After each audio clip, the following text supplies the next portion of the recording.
بسم اللہ الرحمن الرحیم۔ اللہ کے نام سے شروع جو بڑا مہربان نہایت رحم والا ہے۔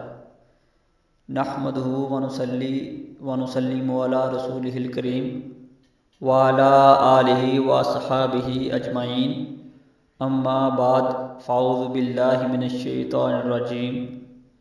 ان اللہ وملائکتہ یصلون علی النبی یا ایہا الذین آمنوا صلوا علیہ وسلموا تسلیما۔ الصلاۃ والسلام علیک یا سیدی یا رسول اللہ وعلی آلک وصحابک یا حبیب اللہ۔ الصلاۃ والسلام علیک یا خاتم النبیین وعلی آلک وصحابک یا حبیب اللہ۔ اللہ تعالیٰ کی حمد و ثنا اور اس کے پیارے حبیب نور مجسم، شفیع معظم، سرکار مدینہ، راحت قلب و سینہ، فیض گنجینہ، صاحب معطر پسینہ، سرکار نامدار، مدینے کے تاجدار، نبیوں کے سردار، بے اذن پروردگار، شافع روز شمار، جناب احمد مختار صلی اللہ علیہ وآلہ وسلم پر درود بھیجنے کے بعد، میرے عزیز دوستوں، بزرگوں، بھائیوں اور بچوں، السلام علیکم ورحمۃ اللہ وبرکاتہ۔ اللہ تبارک و تعالیٰ قرآن مجید برہان حمید سورہ جمعہ میں ارشاد فرماتا ہے، اے ایمان والو، جمعہ کے دن نماز کے لیے اذان دی جائے تو فوراً تیاری کرو، اللہ تعالیٰ کے ذکر کی طرف، اور خرید و فروخت ترک کر دو، یہ تمہارے لیے بہتر ہے اگر تم جانتے ہو۔ جب قرآن مجید کی بات ہو، حدیث بیان کی جا رہی ہو، نیکی کی دعوت دی جا رہی ہو، تو سننے والے مسلمانوں کو چاہیے کہ وہ درس و بیان دھیان سے سنیں، سر کو جھکا کر بادب، اور اگر ممکن ہو سکے تو دو زانوں ہو کر بیٹھ جائیں۔ توحید، رسالت اور آخرت دین اسلام کے تین اہم ترین عقائد ہیں۔ سورہ اخلاص عقیدہ توحید کو بیان کرتی ہے اور وحدت معبود کے اصول تا قیامت طے کرتی ہے، اور بتاتی ہے کہ اللہ تعالیٰ کے سوا تمام معبود باطل ہیں، عبادت صرف اللہ تعالیٰ کی ہی کی جا سکتی ہے۔ حضرت ابو ہریرہ رضی اللہ تعالیٰ عنہ سے روایت ہے کہ صحابہ کرام علیہم رضوان سے ایک مرتبہ رسول پاک صلی اللہ علیہ وآلہ وسلم نے ارشاد فرمایا، جلدی جلدی جمع ہو جاؤ، میں ابھی تمہارے سامنے تہائی قرآن کی تلاوت کروں گا۔ بہت سے لوگ جمع ہو گئے۔ آپ صلی اللہ علیہ وآلہ وسلم نور مجسم، شفیع معظم، آپ اپنے حجرہ مبارک سے باہر تشریف لائے اور سورہ اخلاص کی تلاوت فرمائی اور واپس لوٹ گئے۔ صحابہ کرام علیہم رضوان ایک دوسرے سے گفتگو کرنے لگے کہ نبی پاک صلی اللہ علیہ وآلہ وسلم نے فرمایا تھا، میں تمہارے سامنے تہائی قرآن کی تلاوت کروں گا، شاید آسمان سے کوئی وحی نازل ہو گئی ہے۔ تھوڑی دیر کے بعد حضور پاک صلی اللہ علیہ وآلہ وسلم اپنے حجرہ مبارک سے باہر تشریف لائے اور ارشاد فرمایا، میں نے تمہیں کہا تھا میں تمہارے سامنے ایک تہائی قرآن کی تلاوت کروں گا، ذرا غور سے سنو، یہ سورہ اخلاص تہائی قرآن کے برابر ہے۔ 15ویں پارے میں اللہ تبارک و تعالیٰ ارشاد فرماتا ہے، قرآن مومنین کے لیے شفا ہی شفا ہے، جہاں سے پڑھو گے تم اس سے شفا پاؤ گے۔ اور یہاں پہ ایک بات بہت ہی قابل غور ہے، اکثر یہ سننے میں ملتا ہے کہ یہ جو لوگ ہیں وہ کہہ دیتے ہیں شفا، تو یہ غلط لفظ ہے۔ ہمیں چاہیے کہ ہم جو اس کی ٹرو پروننسیشن ہے ہم وہ سیکھیں، کیونکہ یہ جو لفظ ہے شفا، اس کا مطلب یہ ہے کہ اللہ پاک آپ کو صحت عطا کرے۔ اس کو عام لہجے میں آپ کو سمجھا رہا ہوں، اور یہ جو لفظ شفا ہے اس کا مطلب ہے گڑھا، کنواں، تو اس لیے ہمیں چاہیے کہ ہم یہ جو ہے نا پروننسیشن اس کے اوپر بھی دھیان دیں۔ 15ویں پارے میں اللہ پاک نے ارشاد فرمایا، قرآن مومنین کے لیے شفا ہی شفا ہے۔ حضرت ابو سعید خدری رضی اللہ تعالیٰ عنہ سے روایت ہے کہ آپ فرماتے ہیں کہ نبی پاک صلی اللہ علیہ وآلہ وسلم نے ارشاد فرمایا، قسم ہے مجھے اس ذات کی جس کے قبضہ میں میری جان ہے، یہ تہائی قرآن کے برابر ہے۔ یعنی یہ جو سورہ اخلاص ہے یہ تہائی قرآن کے برابر ہے۔ ایک اور روایت میں آتا ہے کہ نبی پاک صلی اللہ علیہ وآلہ وسلم نے صحابہ کرام علیہ رضوان سے ارشاد فرمایا کیا تم میں سے کوئی اس بات سے عاجز ہے کہ وہ رات کو 1/3 قرآن پڑھ لیا کرے؟ صحابہ کرام علیہ رضوان نے عرض کیا ہم میں سے کون اس کی طاقت رکھ سکتا ہے؟ تو آپ صلی اللہ علیہ وآلہ وسلم نے ارشاد فرمایا قل هو اللہ احد اللہ الصمد لم یلد ولم یولد ولم یکن اللہ کفوا احد۔ یہ جو سورہ اخلاص ہے یہ 2.5 قرآن کے برابر ہے۔ ایک اور حدیث مبارکہ میں آتا ہے کہ نبی پاک صلی اللہ علیہ وآلہ وسلم نے ارشاد فرمایا کہ جب کوئی مومن اپنے گھر میں داخل ہو تو اسے چاہیے کہ پہلے وہ سلام عرض کرے، اور سلام عرض کرنے کے بعد سورہ کوثر سورہ اخلاص کی 1 مرتبہ تلاوت کر لیا کرے۔ تو اس کا فائدہ یہ ہوتا ہے کہ گھر میں یہ جو تنگ دستی ہے یہ دور ہو جاتی ہے۔ اللہ پاک یہ جو اپنی برکتیں ہیں، اپنی جو رحمتیں ہیں اس گھر کے اوپر عطا فرماتا ہے۔ تو اس لیے ہمیں چاہیے کہ ہم خود بھی اس کے اوپر عمل کریں اور اپنے جو بچے ہیں، اپنے جو گھر والے ہیں ان کو بھی اس کے اوپر عمل کرنے کی کوشش کروائیں۔ علماء کرام اس سے یہ بھی استدلال کرتے ہیں کہ کئی دفعہ کچھ لوگ ایسے ہوتے ہیں کہ جن کی مجبوری بن جاتی ہے، یا بعض ایسا ہوتا ہے کہ ان کی جو جاب ہے، ان کی جو مزدوری ہے وہ بہت زیادہ ہارڈ ہوتی ہے، تو یا کسی وجہ سے مجبوری بن جائے، تو علماء کرام فرماتے ہیں کہ ان لوگوں کو چاہیے کہ وہ رات کو اگر وہ قرآن پاک نہیں کھول سکتے یا کسی وجہ سے مجبوری ہے، ورنہ ہمیں چاہیے کہ ہم قرآن پاک کی یہ جو تلاوت ہے وہ ہر روز کیا کریں، کم از کم 1 آیت تو ضرور، مگر مجبوری کے تحت، یہ بات میں کہہ رہا ہوں مجبوری کے تحت، تو انہیں چاہیے کہ وہ رات کو سوتے وقت سورہ اخلاص کی یہ تلاوت ہے وہ کر لیا کریں۔ اس لیے ہمیں چاہیے کہ ہم قرآن پاک سے محبت کریں اور اس پر عمل بھی کریں، اور اپنے بچوں اور اپنے گھر والوں کو بھی اس کی تلقین کریں۔ حضرت ابو مالک اشعری رضی اللہ تعالیٰ عنہ روایت فرماتے ہیں کہ ایک مرتبہ میں حضور پاک صلی اللہ علیہ وآلہ وسلم کی محفل میں بیٹھا ہوا تھا، وہاں میں قربان جاؤں آپ کے کہ آپ کیسا ناز کرتے ہیں، وہ آپ کا کیا زمانہ تھا اور آپ کے کیا ناز تھے۔ آج کے دور میں اگر کوئی بندہ کسی MNA یا کسی MPA کے پاس جا کے بیٹھ جائے تو اس کے پاؤں زمین کے اوپر نہیں لگتے، وہ خود کو شو کرواتا پھرتا ہے، وہ لوگوں کو بتاتا پھرتا ہے کہ یہ دیکھو آج میں فلانے بندے کے پاس بیٹھا ہوا تھا، آج میں فلانے پولیس افسر کے پاس بیٹھا ہوا تھا۔ کیا ناز ہوں گے حضرت ابو مالک اشعری رضی اللہ تعالیٰ عنہ کے کہ آپ حضور پاک صلی اللہ علیہ وآلہ وسلم کی جو محفل ہیں اس میں بیٹھے تھے۔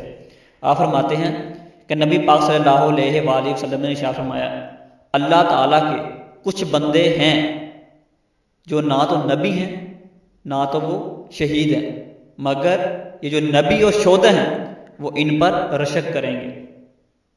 اس کا مطلب یہ نہیں ہے کہ شہداء اور انبیاء علیہ السلام کو وہ مقام یا مرتبہ نہیں ملا، ایسا سوچنا بالکل غلط بات ہے۔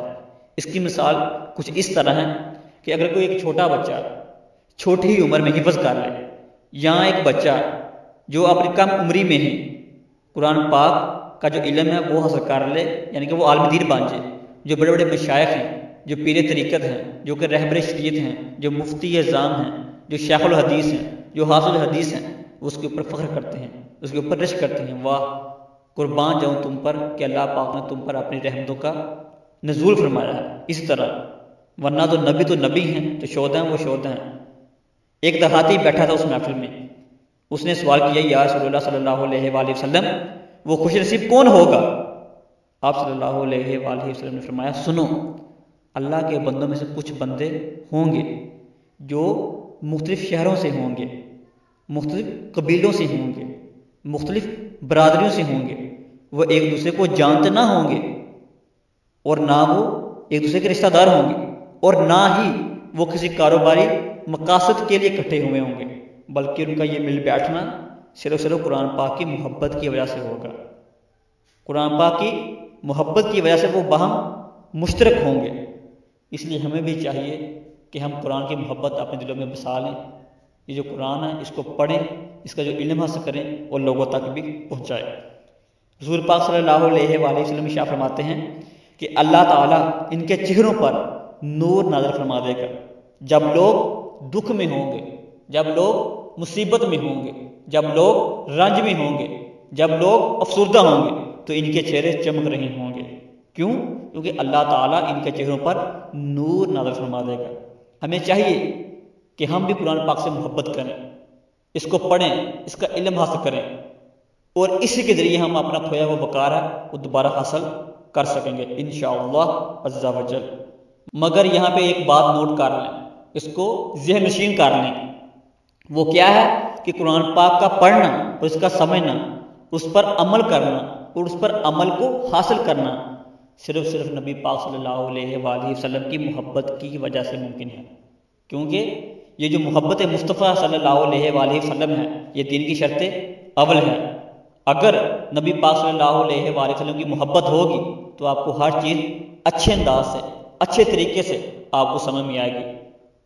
اگر نبی پاک صلی اللہ علیہ وآلہ وسلم کی محبت نہ ہو تو پھر لوگ اسی طرح کے فتوے دیتے ہیں، جو علماء کرام ہیں وہ پھر اسی طرح کے فتوے دیتے ہیں کہ نعوذ باللہ نبی پاک صلی اللہ علیہ وآلہ وسلم کا خیال آنے سے یہ جو نماز ہے وہ ٹوٹ جاتی ہے۔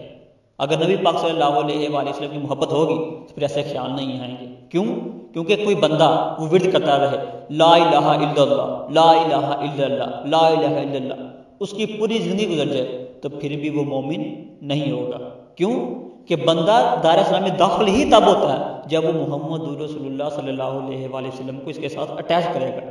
یہ دیکھیں پیارے پیارے بھائیوں کہ جب کوئی بندہ اللہ تعالیٰ کے نام کے ساتھ نبی کریم صلی اللہ علیہ وآلہ وسلم کا نام لیتا ہے تو پھر وہ دائرہ اسلام میں داخل ہوتا ہے۔ تو اگر کوئی مولوی یہ فتویٰ دے دے کہ نبی پاک صلی اللہ علیہ وآلہ وسلم کا خیال آنے سے نماز ٹوٹ جاتی ہے تو اس کا تو پھر اللہ ہی حافظ ہے۔ اللہ پاک ہمیں ایسے شیروں کے شر سے محفوظ فرمائیں۔ محبت کے تقاضوں میں سے ایک تقاضا یہ ہے کہ حضور کریم صلی اللہ علیہ وآلہ وسلم کی جو امت ہے اس سے محبت کی جائے۔ کسی کے بیٹوں سے اگر ہم محبت کریں گے تو ان کے جو باپ ہے ان کے دل میں محبت پیدا ہوگی، اور اگر حضور کریم نور مجسم شفیع معظم صلی اللہ علیہ وآلہ وسلم سے محبت کا تعلق چاہتے ہیں تو حضور کریم صلی اللہ علیہ وآلہ وسلم کی امت سے محبت کرو، امت سے پیار کرو، امت پر شفقت کرو، امت کے دکھ بانٹو۔ یہ جو غربا مساکین ہیں ان کی مدد کرو، دو دو گز کی مسجدیں بنا کر نفرت کے بیج نہ بوئے جائیں، صرف اور صرف محبت کا درس دیا جائے۔ حضور کریم صلی اللہ علیہ وآلہ وسلم کی محبت توڑنے کے لیے تو نہیں آئی، یہ تو جوڑنے کے لیے آئی ہے۔ دنیا کی ساری محبتیں انسان کو توڑتی ہیں، عورت کی محبت توڑتی ہے۔ عورت ایک ہے، چاہنے والے دو ہیں، آپس میں رقیب کہلائیں گے۔ میرا محبوب تھا تم نے کیوں دیکھا، لڑائی بن گئی۔ اقتدار کی کرسی ایک ہے، چاہنے والے کئی ہیں، الیکشن بن گیا۔ دولت کا انبار حاصل کرنے کی خواہش یہ چھینا چھپٹی بن گئی۔ خواہ ہر حسن انسان کو تقسیم کرتا ہے، توڑتا ہے، آپس میں لڑواتا ہے، مگر حسن مصطفیٰ صلی اللہ علیہ وآلہ وسلم ہم سب کو جوڑتا ہے۔ اگر میں محمد رسول اللہ صلی اللہ علیہ وآلہ وسلم اور قرآن پاک سے دونوں سے محبت کرتا ہوں تو میں بھی محبت کا جو پیغام ہے وہ عام کروں گا۔ اگر آپ بھی محبت کرنے والے ہیں تو آپ بھی صرف محبت کا، امن و آشتی کا یہ جو پیغام ہے وہ بھی دنیا میں پھیلائیں گے۔ سے محبت رسول صلی اللہ علیہ وآلہ وسلم کی جذبہ کو مانے کرنے کی سازش ہوئی، امت تفریق میں مبتلا ہو گئی، امت فرقہ فرقہ ہو گئی۔ آج کے دور کی ستم ظریفی یہ ہے کہ اس نے ہم کو ہم سے ہی جدا کر دیا ہے، محبت مصطفیٰ صلی اللہ علیہ وآلہ وسلم سے ہمیں بیگانہ کر دی ہے۔ حضور پاک صلی اللہ علیہ وآلہ وسلم کے در پہ آ جاؤ۔ حضور پاک صلی اللہ علیہ وآلہ وسلم کی محبت تو بکھرے ہوئوں کو ایک مرکز پہ جوڑتی ہے۔ بزرگ فرماتے ہیں کہ عرب حجاز میں جب دو آدمی آپس میں لڑ پڑتے تو تیسرا بندہ صلح کروانے کے لیے کیا کرتا؟ یہ مدینہ پاک، مدینہ شریف کا ماحول تھا کہ تیسرا آدمی صلح کروانا چاہتا تو وہ کیا کام کرتا؟ صلو علی الحبیب، لڑتے کیوں ہوں؟ نبی پاک صلی اللہ علیہ وآلہ وسلم پر درود پڑھو۔ نبی پاک صلی اللہ علیہ وآلہ وسلم کا پیار تو جوڑتا ہے انسانوں کو، لیکن کیسی دور کی ستم ظریفی ہے، کیسی چیزیں نشونما پائیں، درود پہ جھگڑے ہو رہے ہیں، درود پہ لڑائیاں ہو رہی ہیں۔ پڑھنا چاہیے یا نہیں پڑھنا چاہیے؟ نماز سے پہلے پڑھنا چاہیے یا نماز کے بعد پڑھنا چاہیے؟ تو اس کے اوپر جھگڑے ہو رہے ہیں، لوگ چاند پر پہنچ گئے ہیں، ہم ابھی بھی اسی الجھن میں پھنسے ہوئے ہیں۔ عرب میں لوگ درود سے جڑتے ہیں اور یہاں تفریق ہو رہی ہے۔ آؤ آپ صلی اللہ علیہ وآلہ وسلم کی محبت کو سینوں میں بسا لو، حضور پاک صلی اللہ علیہ وآلہ وسلم کے پیار کا دل کے اندر بسیرا کر لو، حضور پاک صلی اللہ علیہ وآلہ وسلم کا پیار ہی کامیابی کی ضمانت ہے، اور یہی آج کا پیغام ہے۔ اتحاد امت کا بہترین ذریعہ حب رسول صلی اللہ علیہ وآلہ وسلم ہے۔ ختم نبوت کا مسئلہ ہے، ہزاروں قومیں وجود میں آئیں دہر میں کفر و شرک کے رشتے سے، ہزاروں قومیں وجود میں آئیں دہر میں کفر و شرک کے رشتے سے، ہم نے بنیاد دوستی رکھی یار خیر البشر کے رشتے سے۔ اب یہاں پہ یہ سوال پیدا ہوتا ہے کہ یہ جو عشق ہے یہ پیدا کیسے کیا جائے، یہ عشق ممکن کیسے ہے، یہ جو عشق ہے یہ کیسے پیدا کیا جا سکتا ہے؟ تو اس کے لیے میں آپ کو ایک دو واقعہ سناتا ہوں۔ حضرت بابا فرید الدین گنج شکر، آپ کو بچپن ہی سے شکر سے بہت زیادہ پیار تھا، شکر سے بہت زیادہ لگاؤ تھا، آپ شکر کو بہت زیادہ پسند کرتے تھے۔ آپ کی والدہ نے آپ کا یہی شوق دیکھیں کس طرح حب رسول اور حب قرآن کی طرف موڑ دیا، کس طرح آپ کو اسلام کی راہ پر گامزن کر دیا۔ آپ کی ماں جب آپ کو وضو کرانے کے لیے بھیجتی تو آپ کیا کرتی کہ مصلی بچھا کر پہلے ہی مصلی کے نیچے شکر رکھ دیا کرتی۔ جب بابا فرید آتے، نماز پڑھتے، دعا کرنے کے بعد جب وہ مصلی اٹھاتے تو نیچے سے کیا نکلتا؟ شکر۔ حضرت امام غزالی علیہ رحمہ لکھتے ہیں کہ ہر عمل پہلے ریا ہوتا ہے، ہر عمل پہلے ریا ہوتا ہے، پھر وہ عادت بنتی ہے اور پھر وہ عبادت بنتی ہے۔ بالکل یہی کام ان کی والدہ نے کیا۔ کیا آج کی ماں اپنی اولاد کو دین اسلام کی راہ پر چلانے کے لیے مصلی کے نیچے کیا وہ چاکلیٹ نہیں رکھ سکتی؟ کیونکہ آج کے جو بچے ہیں وہ چاکلیٹ سے بہت زیادہ لگاؤ رکھتے ہیں، بہت زیادہ محبت کرتے ہیں۔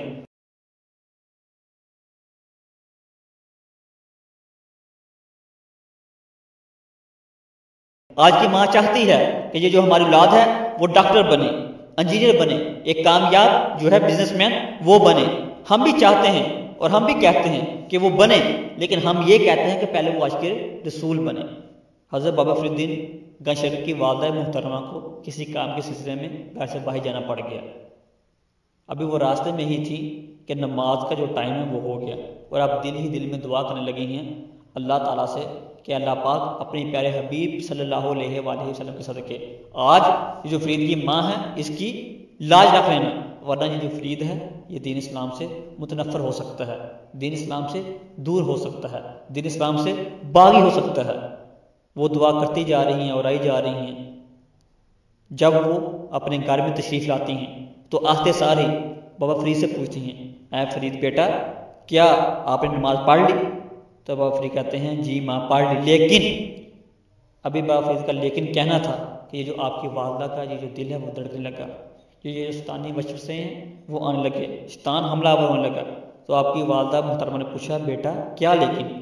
تو بابا فرید کیا خوبصورت جملہ کہتے ہیں، ماں جو پہلے میں شکر کھاتا تھا وہ تو کھاتا تھا، اس کا ذائقہ ہے تھا، مگر جو میں نے آج کھائی ہے اس کی چس ہی اپنی ہے۔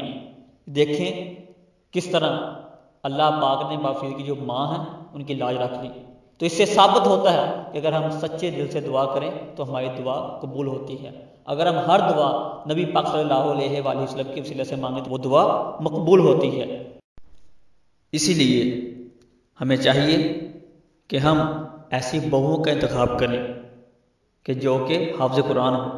ہمیں چاہیے کہ ہم اپنے لیے ایک ایسی بیوی کا انتخاب کریں جو کہ عاشق رسول ہو، اگرچہ وہ حافظ قرآن نہ ہو مگر کم از کم وہ عاشق رسول ضرور ہو، وہ دین کا جو علم ہے وہ تھوڑا بہت لازمی رکھتی ہو۔ تو اس کا فائدہ کیا ہوگا کہ وہ عشق رسول کا یہ جو چراغ ہے وہ اپنی اولادوں کے اندر بھی پیدا کرے گی۔ اس سے جو آپ کے بچے ہیں، جو ہمارے بچے ہیں، وہ عاشق رسول پیدا ہوں گے، وہ کوئی گستاخ پیدا نہیں ہوں گے۔ حضرت علامہ اقبال رحمۃ اللہ علیہ آپ حضرت عمر فاروق رضی اللہ تعالیٰ عنہ کے یہ جو ایمان قبول کرنے کا واقعہ اس کو کچھ اپنے الفاظ میں اس طرح بتاتے ہیں کہ اے بہن تو نہیں جانتی کہ اگر تو بہن ہو کر قرآن پڑھے تو تیرے بھائی عمر کی تقدیر بدلے گی، اور اگر ماں نیک ہو اور ماں قرآن پڑھنے والی ہو تو بیٹا نیزے کی نوک پر چڑھ کر قرآن سنائے گا۔ حضرت قطب الدین بختیار کاکی رحمۃ اللہ علیہ کا واقعہ ہمارے لیے ایک مشعل راہ ہے کہ آپ جب پیدا ہوئے تو آپ 14 پاروں کے حافظ تھے. جب آپ نے ہوش سنبھالی تو آپ کی والدہ محترمہ آپ کو قرآن پاک یعنی کہ دین کا علم حاصل کرانے کے لیے مدرسہ چھوڑ کر آئی. تو کیا ہوا کہ قاری صاحب کیا کہتے ہیں؟ الف لام میم، تو بچہ پورا پارا سنا دیتا ہے. پھر استاد محترم بولتے ہیں سیقول السفہاء، تو جو بچہ ہے وہ پورا پارا سنا دیتا ہے. پھر قاری صاحب بولتے ہیں تلک رسول، تو جو بچہ ہے وہ پورا پارا سنا دیتا ہے. تو پھر قاری صاحب فرماتے ہیں بیٹا تو نے جس دستگاہ سے یہ 14 پارے حفظ کیے ہیں تو باقی بھی کر لیتا. تو حضرت قطب الدین بیچارے کاکی رحمۃ اللہ علیہ فرماتے ہیں قاری صاحب استاد محترم میری والدہ کو 14 پارے ہی حفظ تھے. جب میں ان کی گود میں تھا تو وہ 14 پارے جن کو وہ بار بار دہراتی تھیں وہ مجھے بھی یاد ہو گئے. یہ دیکھیں جب مائیں نیک ہوں تو اولاد بھی پھر اس طرح کی پیدا ہوتی ہے. ہمیں چاہیے کہ اگر ہم عشق رسول چاہتے ہیں، ہم عشق رسول کا جو حصول وہ چاہتے ہیں، تو ہمیں چاہیے کہ جو ہماری مائیں ہیں وہ نیک ہوں. جب ماں مائی راستی ہو تو بیٹا بابا فرید پیدا ہوتا ہے. جب ماں نے کسی غیر محرم کو نہ دیکھا ہو تو بیٹا شیخ عبد القادر جیلانی پیدا ہوتا ہے. جب ماں بی بی فاطمہ رضی اللہ تعالی عنہا ہو تو بیٹا حسن اور حسین پیدا ہوتے ہیں. تو اسی طرح باپ کو چاہیے کہ اگر وہ اپنی اولاد کو عاشق رسول دیکھنا چاہتا ہے تو اسے چاہیے کہ اپنی اولاد کو حرام نہ کھلائے، صرف حلال کھلائے اور وہ اپنے بچوں کی نگہداشت کرے. یہ صرف ماں کی ذمہ داری نہیں ہے بلکہ باپ کی بھی ذمہ داری ہے کہ جب وہ گھر آئے اپنے بچوں کو ٹائم دے، ان کو میں نبی کریم صلی اللہ علیہ وآلہ وسلم کی باتیں سنائیں تاکہ اس کے جو بچے ہیں جو اس کی اولاد ہے وہ دین اسلام کی طرف مائل ہو اور وہ عاشق رسول ہو، وہ نبی کریم صلی اللہ علیہ وآلہ وسلم سے محبت کرنے والی ہو. حضرت عمر فاروق رضی اللہ تعالیٰ عنہ سے آپ فرماتے ہیں کہ یہ وہ بات ہے کہ جب ایک بندہ مسلمان ہے اس نے یہ سارا کام کر لیا ہے، اس نے نگہداشت بھی سیکھ پائی ہے، جب وہ پدوی سکھا کے بڑا ہوتا ہے تو کئی دفعہ اس کے دل میں یہ غرور آ جاتا ہے کہ یہ سب میں نے اپنی محنت کی وجہ سے کیا ہے. تو ایسا کوئی بھی نہیں، اس کی کوئی دقت نہیں. حضرت عمر فاروق رضی اللہ تعالیٰ عنہ فرماتے ہیں کہ جب میں غیر مسلم تھا، میں نے بھی اسلام کو قبول نہیں تھا کیا، تو میرا باپ مجھے ساتھ لے کر جاتا، وہ کہتا ہے یہ چھڑی پکڑو، یہ اونٹ ہے، ان سب کو ایک لائن میں لگا دو. کہتے میں پورا دن کام کرتا مگر میں اونٹوں کو ایک لائن میں نہ لگا سکتا. مگر جب میں نے اسلام کو قبول کیا، نبی کریم صلی اللہ علیہ وآلہ وسلم کی میں نے ان سے پرورش پائی، تو کیا وہ آج 22 لاکھ رقم کی جو حکومت ہے ان سب کو میں نے ایک لائن میں لگا دیا. تو وہ کہتے ہیں یہ میرا کوئی کمال نہیں ہے، یہ صرف اور صرف نبی کریم صلی اللہ علیہ وآلہ وسلم کی محبت ہے، ان سے عشق ہے. وہ قرآن پاک کو میں نے نبی کریم صلی اللہ علیہ وسلم کی محبت کی وجہ سے سمجھا، تو اس لیے میں اس مقام تک پہنچا. تو آج ہمیں چاہیے کہ ہم قرآن کو اپنا لیں، یہی کامیابی کا ذریعہ ہے اور یہی آگے بڑھنا ہے.